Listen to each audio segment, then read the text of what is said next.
The screen door slammed so hard the hinges cracked. Richard Hargrove stood in that cramped living room wearing a charcoal suit that cost more than everything in the house combined.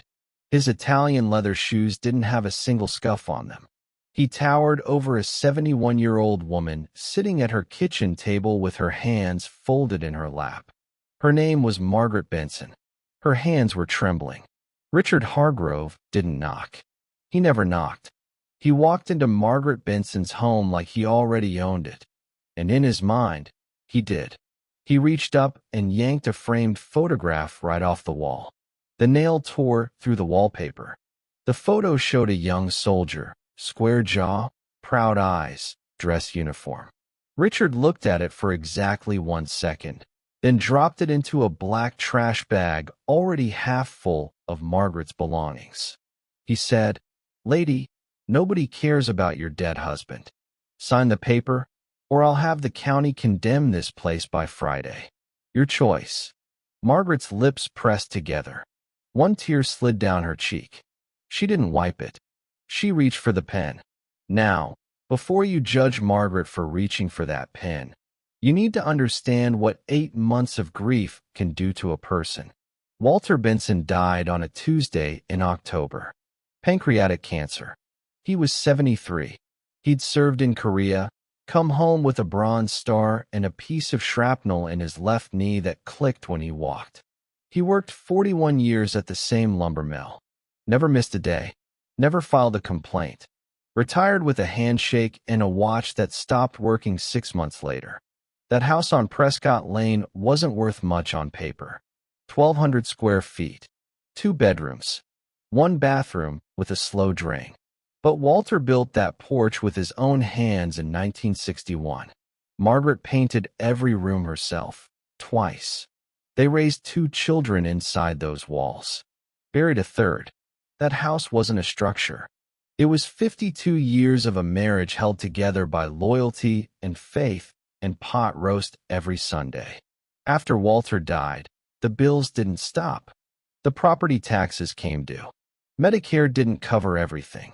And Richard Hargrove, a man who had already bought and flattened 6 houses on that same street, showed up at her door with a check for $22,000. The county appraised the lot at $110,000. He offered her 20%, and he told her she should be grateful. Margaret's neighbor, Doris, begged her not to sign. Her pastor told her to wait. But the county had sent a structural inspection notice. Richard had connections on the zoning board. Margaret believed, and Richard made sure she believed, that the house would be condemned and she'd get nothing. So on a cold morning in March, Margaret Benson signed away her home. She walked out with a cardboard box, that folded burial flag, and $22,000 that wouldn't last 6 months. She endured this cruelty for one heartbreaking reason. She thought she had no choice. If you believe a woman like Margaret deserved better, tap that like button right now. 2 weeks later, the demolition crew arrived. A flatbed truck. Sledgehammers. A dumpster dropped on the front lawn. The American flag was already gone from the porch. Someone had thrown it away. The foreman's name was Tom Hadley, 63 years old. Hands like weathered oak, covered in thick calluses, with a faded Marine Corps tattoo on his forearm. He didn't wear a gold watch or Italian leather. He wore steel-toe boots caked in dried mud. Just a man who works. Tom had worked demolition for 29 years. He'd torn down barns, warehouses, condemned apartment buildings. He didn't love the work, but he was careful with it. He believed every building had a story, and the least you could do was listen before you brought it down. Richard Hargrove treated Tom exactly how you'd expect. He called him Buddy. He never learned his last name. He once told Tom's crew to, "Hurry it up. I'm not paying you to be sentimental." Before the demo started, Tom walked through the house one last time. He paused at a door frame in the hallway. There were pencil marks on the wood. Names and dates. Jimmy, 4'2", June 1968. Sarah, 3'11", September 1966. Children, measured by their parents on quiet Sunday afternoons. Tom ran his thumb across those marks. He pulled out a disposable camera and took a photograph. Tom started at the back of the house. The crew pulled down drywall in the bedrooms first. Standard work. Plaster, lathe, dust. But when Tom moved to the kitchen wall, the one behind the old stove, his crowbar hit something that didn't sound like wood. He stopped, tapped again. A metallic echo rang back. He pulled away 2 more boards. And there it was, wedged between the studs, behind 50 years of lathe and plaster, sat a military green .50 caliber ammunition box. It was welded shut, covered in decades of dust. Tom told his crew to stop working. He pulled that box out himself. It weighed nearly 11 pounds, and scratched into the steel lid with a nail, faint but readable, were 2 words. For Maggie. Tom set the box on the tailgate of his truck. He sat down next to it, and he made a decision that would change everything. He didn't call Richard Hargrove. He didn't open the box. He drove straight across town to the Sunset Pines apartment complex, the subsidized housing unit where Margaret Benson now lived in a studio with a hot plate and a window that faced a parking lot. The apartment was dim. Thin carpet. A small table by the window held a Bible and the folded burial flag in a glass case. There was a knock at the door. Margaret opened it and found a man she'd never met standing on her doorstep, holding a green ammunition box in both hands like a man holding a newborn. Margaret didn't recognize Tom. She'd never met him, but she recognized that box the second she saw it. Her hand went to her mouth. Her knees buckled. Tom caught her arm before she fell. She whispered, "That's Walter's." Where did you find that?" Tom said, "Inside your kitchen wall, ma'am. Behind the stove. It has your name on it." Tom used a flathead screwdriver to break the weld. The lid opened with a groan of rusted metal. Inside, stacks of paper, yellowed but perfectly dry. A small velvet pouch. And a sealed envelope with handwriting on the front. Margaret pulled out the envelope first. Her hands shook so badly that Tom had to hold the box steady for her. The front of the envelope read, "To my Maggie, open when you need me most." She opened it. She read it silently. Her lips moved over the words. Then she pressed that letter against her chest and sobbed, not in sadness, in something deeper. In being found. That letter, which Margaret would later read aloud at her church, said this: "Maggie, if you're reading this, I'm gone, and I'm sorry for that. But I'm not sorry for what I did. Every payday for 31 years, I bought a bond and put it in this box. I never told you because you'd have told me to spend it on something sensible. You were always the sensible one. This is for you. For the rainy day I pray never comes. I loved you the first time I saw you, and I loved you every single day after. You're Walter." 1952 to 1983. There were 114 United States savings bonds in that box. Purchased between 1953 and 1984.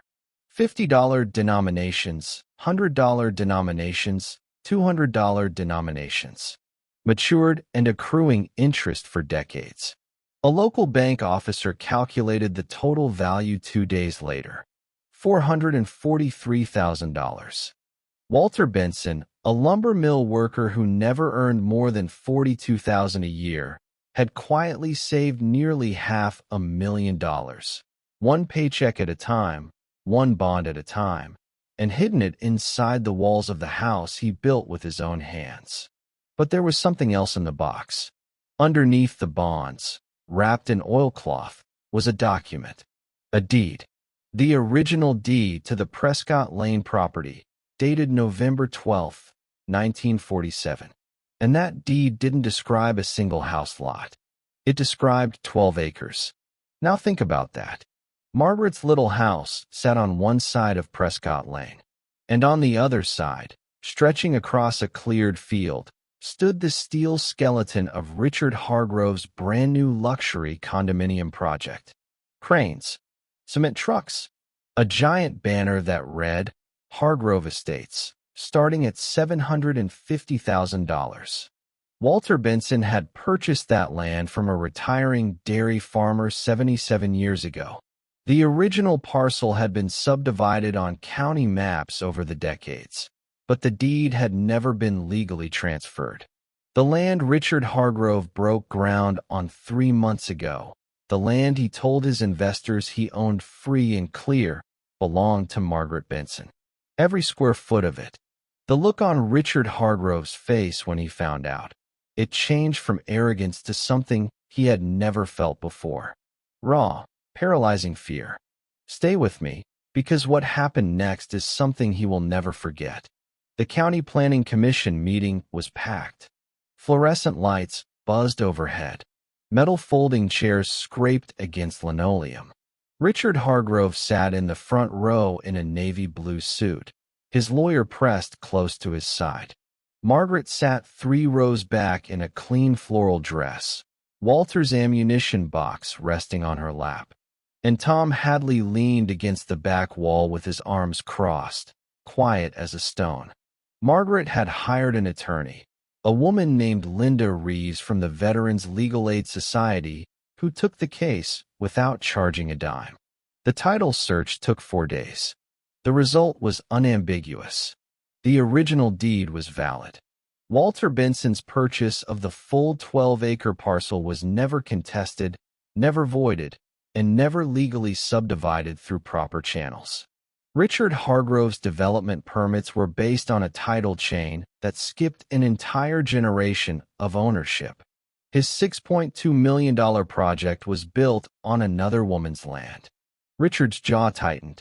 He leaned over and whispered to his lawyer. His lawyer shook his head slowly. Richard gripped the armrest of his chair so hard his knuckles turned bone white. The county froze the project that same afternoon. Richard's investors, 3 of them sitting in that very room, pulled their funding before sundown. The state attorney general's office opened an inquiry into the original sale of Margaret's home, specifically whether a 71-year-old widow had been coerced into selling her property for 20% of its value by a man who threatened her with a condemnation he had no authority to order. Then Margaret stood up. She was small. She walked to the front of the room.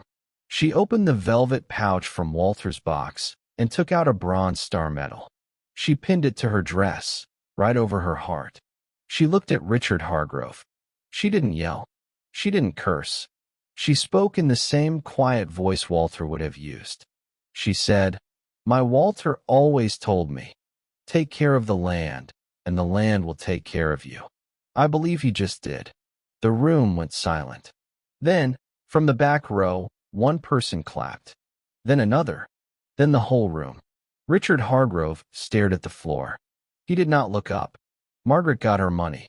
She got her land. And from the insurance settlement and the voided contract, she got her dignity back. Although the truth is, she never really lost it. She used part of the bond money to build a new house on the original lot. 2 bedrooms, 1 bathroom, a porch, just like the one Walter built in 1961. She hung a fresh American flag from the porch rail, and it caught the breeze the way flags are supposed to. Tom Hadley. Margaret offered him a job as property manager of the 12 acres. He took it. First thing he did was cut that section of door frame out of the old demolition debris, frame it behind glass, and hang it in Margaret's new hallway. Jimmy, 4'2", June 1968. Sarah, 3'11", September 1966. Right below it, he hung the photograph of Walter in his dress uniform, in a new frame behind clean glass. And Richard Hargrove? His company filed for bankruptcy 14 months later. The county investigation found he had used the same coercion tactics on 11 other elderly homeowners across 3 counties. He lost his real estate license. He lost his investors. He lost his reputation. He never set foot on Prescott Lane again. Richard Hargrove learned something that money can't teach. You can buy a man's house, but you can never buy what he built inside it. What would you have done if you were Tom? Would you have opened that box yourself or done what he did? Tell us in the comments. And remember this: a good man plants trees he'll never sit under. Walter Benson planted bonds in a wall and love in a letter. And 50 years later, both of them grew into exactly what his Maggie needed. Margaret still sits on that porch most evenings. She sets 2 glasses of sweet tea on the railing. One for her, one for Walter. The Bronze Star catches the last of the afternoon sun. The flag ripples. And somewhere, an old soldier rests easy, knowing he kept his promise.